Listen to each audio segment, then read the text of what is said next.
ఈరోజు ఈ వాక్యం అనేటప్పుడు దయచేసి జ్ఞాపకం చేసుకోండి.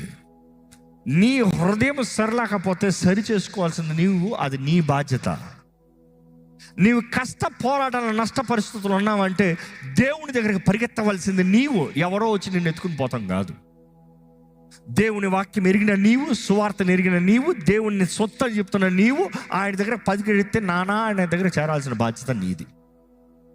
ఈరోజు ఎంతమంది can you really say God I'm sorry చెప్పట్లే, మనసు రావట్లే, నోరు తెరవట్లే.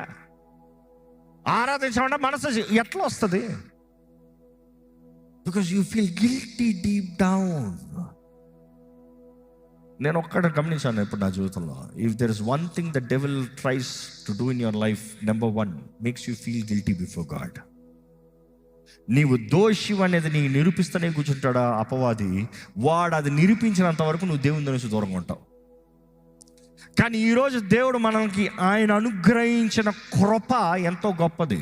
మనం ఈరోజు కృపాకాలంలో ఉన్నామండి. నమ్మేవారు ఉంటే హల్లెలూయా చెప్దామా? ఆయన కృప మన పట్ల ఎంతో అధికంగా ఉంది. ఆయన కృప చాలు నీ బలహీనతల మధ్యలో ఆయన బలాన్ని అనుగ్రహించి నిన్ను బలపరిచి లేపుతానికి.